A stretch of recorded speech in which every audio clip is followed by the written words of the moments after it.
Olá, mamães! No vídeo de hoje eu quero conversar com vocês sobre o primeiro trimestre da gravidez, né? Como que a gente sabe que tá grávida, quais são os principais sintomas que a gente sente e o que é normal, né? O que é sinal de alerta e os exames essenciais do início, tá bom? Quem não sabe, o primeiro trimestre da gravidez, ele vai da primeira semana à 13ª semana. E se você aí está pensando em engravidar ou já está gravidinha e não sabe contar as semanas, eu vou explicar neste vídeo. Oi, eu sou a Natália, sou mãe, sou advogada, sou mãe da Liz, sou mãe do Vicente agora, que tá aqui na barriga. E, e eu vou te contar tudo o que você precisa saber sobre o primeiro trimestre da gravidez. Certo? Então vamos começar do início, né? Como saber se eu estou grávida? Como saber, gente, se você está grávida? Os primeiros sintomas da gravidez varia muito de mulher para mulher. O primeiro deles, gente, claro, é o atraso menstrual. A gente sabe que o atraso menstrual pode ser ocasionado por outras coisas, né? Como ansiedade, aquela coisa toda. Principalmente da tentante, ficar ali tentando todos os meses, né? E o positivo não tá vindo, então pode acontecer, né, da menstruação atrasar um pouco, mas ele é sim um sintoma de gravidez, tá? É um dos principais sintomas. Cansaço, cara, sono, assim, absurdo. Sono absurdo. Eu tinha muito sono no início da gravidez da Alice. O suficiente não tive tanto, mas da Alice eu tinha muito sono. Aí seios sensíveis, inchaço, né, náusea, aquele enjoozinho. Eu tive enjoo, mas eu só tive a partir da 8ª semana, nas duas gestações. Foi da 8ª à 12ª, mas assim, muito tranquilo, muito tranquilo. Então assim, como pra mim veio muito longe, eu já sabia que estava grávida, já estava confirmado por ultrassom e tudo. Então eu não considero que é um sintoma tão inicial assim, sabe? A não ser que você já esteja ali mais avançado na gravidez. Alterações de humor, as vontades frequentes de xixi, umas cólicazinhas leves, sabe? Às vezes dá umas pontadinhas assim. E o sangramento de nidação. Então eu tive o sangramento de implantação, né, que é a nidação, e tive qualquer um desses sintomas. Podem ser sintomas de TPM, né? Tirando um sangramento de implantação, que quando você tiver um sangramento de implantação, você vai saber que é um sangramento de implantação, porque ele é muito diferente da menstruação. Eu não tive sangramento de implantação nessa minha segunda gestação, não tive. Então não se apegue aos sintomas, tá? Pra você saber se você está grávida ou não. Siga a sua intuição, se você acha que engravidou. Esse é um sentimento muito forte, assim, sabe? Eu tinha um sentimento muito forte de certeza. Nas duas eu tinha muita certeza que eu tinha engravidado. E quando eu fiz o teste, estava lá. Quando eu fiz o teste na época correta, tá? Que isso é uma coisa importante, não adianta você fazer antes. Faça na época correta, que vai dar tudo certo, tá? O que é normal e o que não é normal no primeiro trimestre, gente? Sangramento. Sangramento não é normal, tá? Se você tem ali o sangramentozinho de nidação, ele é uma coisinha assim de nada. Coisinha de nada. É um sanguinho que sai e, tipo, você não vê mais. Tá? Mas qualquer outro sangramento, em qualquer fase da gestação, na verdade, tem que ser investigado, tá? Então, tome muito cuidado com o sangramento, tá? E os exames essenciais no início, vamos lá? Eu sei que vocês estão ansiosos, você, mamãe, acabou de descobrir aí no seu teste de gravidez que está grávida, teste de farmácia. O que é essencial? Fazer o primeiro ultrassom. O primeiro ultrassom é feito ali por volta da 6ª, 7ª semana. Foi até engraçado, porque eu mandei mensagem pra ela, na minha primeira gravidez, eu mandei mensagem pra Mariana, minha ginecologista. Ela não é obstetra, né? Ela ela trabalha com fertilização. E aí foi quando eu descobri que ela não faz parte, nem sabia que tinha essa segmentação, né, na ginecologia. Mas descobri tudo mais. Aí quando eu mandei mensagem pra ela, falei, ela me mandou o pedido do exame de sangue, eu fui lá, fiz o exame de sangue. Aí confirmei, né, que o beta-HCG estava subindo.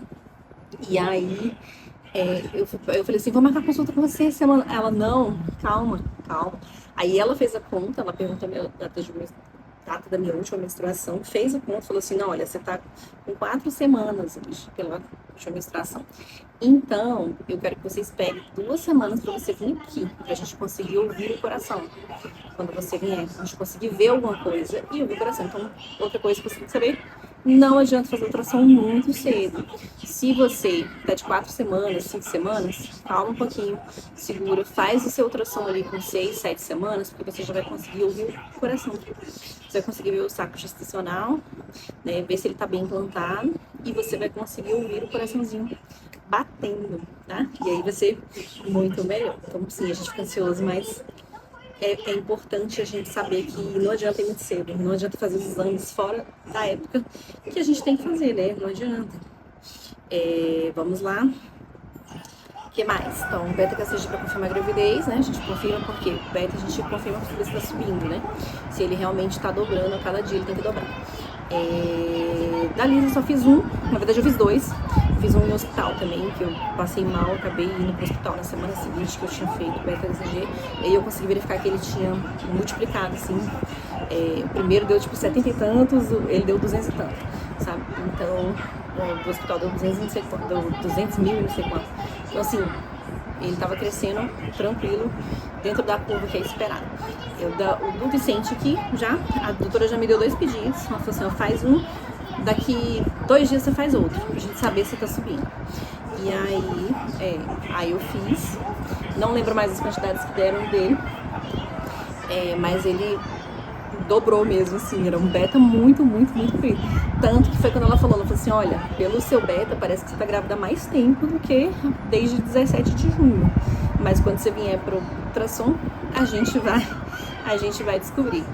E aí eu fui pro ultrassom, e aí a gente foi o que eu falei, né? A gente teve que redatar a data da última menstruação para 10 de junho, ao invés de 17, ao invés de 15, 5 dias antes, né? Porque a evolução tava maior, né? A ovulação, a concepção foi bem antes daqueles 15 dias ali, depois da menstruação. Então é isso. Tá? Os exames iniciais de sangue da gravidez é aquele completão. Você vai fazer hemograma, HIV, hepatite, glicemia, todas as sorologias, tá? HIV, sífilis, hepatite, toxoplasmose. Toxoplasmose é importantíssimo para você saber se você já teve contato com toxoplasma, tá? E saber se você pode ou não consumir carnes um pouquinho mais mal passadas, né? Então, assim, é muito, muito, muito importante. Eu nunca tive contato, porque eu não gosto de carne mal passada. Eu não como carne mal passada. Então, a chance de eu ter tido contato é 0. E realmente nunca tive, tá? Se você não sabe a sua tipagem sanguínea para RH, você também vai ter que fazer, porque se seu sangue é negativo, existe ali uma possibilidade, se não for a primeira gestação, de você precisar tomar aquela vacina, que eu não lembro o nome, mas eu vou colocar aqui, tá bom? Então, isso é necessário também. E você faz uns exames de urina também, para saber se você está com alguma bactéria, algo que precisa ser tratado ali, alguma infecção, né? Porque infecção urinária é causa de aborto, tá? Causa de parto prematuro e aborto. Então tem que tomar muito cuidado na gestação para não ter nenhum tipo de intercorrência desse tipo, tá bom? E aí uma coisa que eu quero lembrar para vocês é que quanto mais cedo você começar o seu acompanhamento, tá? Ali por volta da 6ª, 7ª semana, melhor para você prevenir os riscos surpresas lá na frente, tá? O primeiro trimestre, ele vai até 13ª semana de gravidez. Isso significa que tem uma ultrassom muito, muito, muito importante que tem que ser feito no finalzinho do primeiro trimestre, início do segundo, que é o morfológico de primeiro trimestre, tá? Então você faz ali com 12 semanas, 12, 13 semanas você faz o morfológico. Bem no final do primeiro trimestre mesmo, você tem que fazer, tá bom? Ele faz um rastreio absurdo de anomalias, de coisas que precisam ser tratadas ali dentro da gravidez. Eu não vou me ater aos termos médicos, porque eu não sou médica, tá? Eu sou mãe só. Já fiz esse exame 2 vezes, né, nas 2 gestações, e ele é um exame muito, muito, muito importante. Os médicos conseguem fazer rastreios de doenças raras a partir desse exame, e no segundo trimestre você vai fazer ele de novo, tá? Você vai fazer o outro, né? Que aí eles vão medir outras coisas, vão fazer rastreio de outras anomalias. Então, assim, 2 coisas importantes, tá? Eu sei que pelo SUS, às vezes, é muito difícil fazer esse exame. Eu fiquei horrorizada, assim, com alguns relatos que eu vi no Threads sobre maternidade, das pessoas falando que não fizeram esse exame, ou que não foi pedido, não foi solicitado, tem médico que não solicita, tem médico da rede privada que não solicita. Gente, se seu obstetra não solicitou esse exame, fique muito atento, troque de obstetra. Se você puder, troque de obstetra, porque é um exame muito, muito, muito importante. Você vê a translucência nucal, você vê o osso nasal aqui, ó, que é o que, né, enfim. Eu não vou ficar deixando. Eu posso deixar uma explicação aqui embaixo, algo que eu pegar na Sociedade Brasileira de Obstetrícia. Vou até abrir aqui a Sociedade Brasileira de Obstetrícia, Ginecologia e Obstetrícia, que é a FEBRASE. Tá? Você tem uns documentos, tá, gente, que é de medicina fetal. Então, eu posso até deixar o link dele aqui e para vocês saberem, tá? FEBRASE emitiu as diretrizes essenciais para a saúde materna durante a gestação, tá? Então, os principais exames aqui, e aí aqui tá com a recomendação também do Ministério da Saúde, tá? Que é o hemograma completo, a determinação do tipo sanguíneo, teste de glicemia em jejum, teste oral de tolerância à glicose, rastreamento de sífilis, verificação de presença de hepatite B, análise de urina e urocultura, citologia do colo do útero, além de testes para a detecção de HIV e toxoplasmose. Caso seja necessário, o obstetra pode apresentar exames de dosagem de TSH para avaliação de doenças tireoidianas e sorologia para hepatite C. Além da realização desses exames, deve ser apresentado um esquema de vacinação específico para o gestante. Então, assim, existe todo um manual da assistência pré-natal, tá? Eu sei que para quem tá pelo Sistema Único de Saúde, às vezes, a assistência é muito precária. Na rede privada também, porque tem médicos que não são tão bons, né, gente? Vamos parar, não é porque você tá pagando que seu médico é bom, não.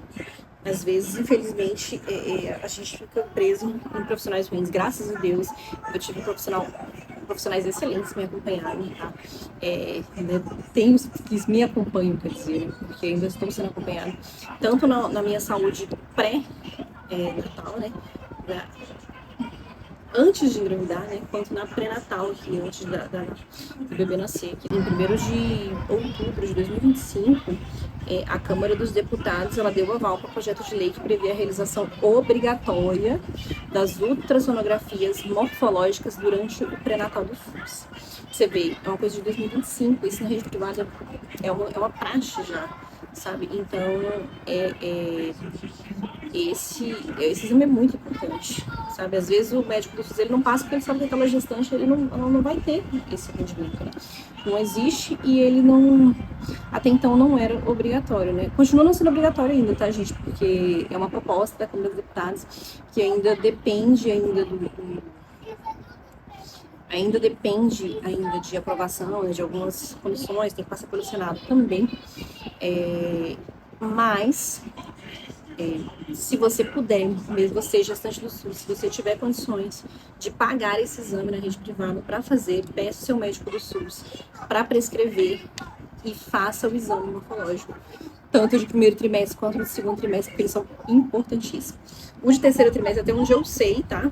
Dentro da minha condição de mãe, ele não é obrigatório, ele é feito em situações excepcionais. Eu posso perguntar à minha obstetra para ela me dizer exatamente em quais condições, em quais situações é exigido o morfológico de 3º trimestre, tá? Porque ela me falou que são situações bem específicas, assim, quando você já vem de um rastreio, de alguma coisa que já está sendo investigado e tal, e aí você faz o 3º trimestre para as confirmações, tá? Mas o do 1º e do 2º trimestre são muito, muito, muito importantes, e é um absurdo que eles não sejam oferecidos pelo SUS. Um absurdo. Então, se você é gestante do SUS e você tiver condições de bancar esse exame, faça, pague por ele, faça, peça o pedido, faça mesmo, tá? Porque é muito importante. Outros sinais de alerta também que a gente tem durante a gravidez, tá? Além do sangramento vaginal que eu já falei, né? Se você estiver com a dor abdominal muito forte, localizada ali no pé da barriga, se for muito forte, toma cuidado, que pode ser contração, tá? Então, é bom ser avaliado por médico, bom ser para emergência. Febre de jeito nenhum. Grávida não pode ter febre. Grávida não pode entrar em banheira quente, água quente, gente. Então, grávida não pode levar a temperatura do corpo, tá? Febre é um sinal de alerta Começou a ter febre, corre para o hospital, porque precisa baixar a febre. Se você não conseguir baixar com paracetamol em casa, dentro da dosagem, tá, que o seu médico indicar, corre para o hospital. Grávida não toma dipirona, tá, gente? Grávida se toma dipirona em ambiente hospitalar. A gente toma paracetamol, tá? E aí tem a dosagem que o seu médico, o seu obstetra vai passar para você. E se você tá com febre, não tá baixando o paracetamol, não tá baixando com a medicação que foi passada pelo seu médico, corre para o hospital, tá bom? Não fique muitas horas com febre, não. Se você tá tendo muito vômito, muito persistente, não tá conseguindo se alimentar, se hidratar, tá tendo perda de peso, isso também é um sinal de alerta, tá? Você precisa de uma assistência médica mais especializada, porque você tá perdendo nutriente, né? Tanto o seu quanto o seu filho. A gente sabe que ali até a 12ª semana, mais ou menos, algumas mulheres um pouco mais, algumas um pouco menos, a gente fica um pouco enjoada mesmo, tá? Mas algumas mulheres têm um vômito muito persistente, e isso é um problema seríssimo, tá? Isso é muito ruim. Então, se esse é o seu caso, eu sugiro que você procure um médico. O que eu fazia quando eu sentia um pouquinho de enjoo, comia alguma coisa. Sempre que eu comia alguma coisa, mesmo enjoada, o enjoo ia passando. Mas eu não tive enjoos muito fortes, tá? Eu tive enjoos muito tranquilos na gravidez da Alice e praticamente zero na gravidez agora do Vicente. Então, eu não sou a melhor pessoa para dar dicas sobre isso. Mas a dica que a minha nutricionista na gestação da Liz me deu foi essa. Não fique muitas horas sem comer. Não fique. Tenha sempre um biscoitinho, nem que seja de água e sal, dentro da bolsa, perto de você. Porque começou a sentir que vai ficar enjoada, come biscoito. Come biscoito. Por quê? Porque o que causa a maior parte dos enjoos na gravidez é o estômago vazio. Tanto que geralmente as mulheres ficam enjoadas de manhã, no turno da manhã, né? Não no turno da tarde. Por quê? Porque de manhã você passou a noite inteira em jejum. Então, é isso, tá? Que mais? Se você tá sentindo dor ao urinar, ou você tá tendo um corrimento com cheiro muito forte, sabe? Fedido, assim, coisa espessa, aí pode ser um sinal de candidíase, tá? Ou de uma infecção urinária. Então, tome muito cuidado, porque infecção urinária causa parto prematuro, causa aborto, tá? E você não quer isso, né? Então, esse vídeo aqui sobre o primeiro trimestre era tudo que eu tinha pra dizer. Contei como é que foi meu primeiro trimestre, contei os exames que são feitos, contei o que mais a gente faz. E se você tem alguma dúvida, me deixa aqui nos comentários, eu quero muito saber.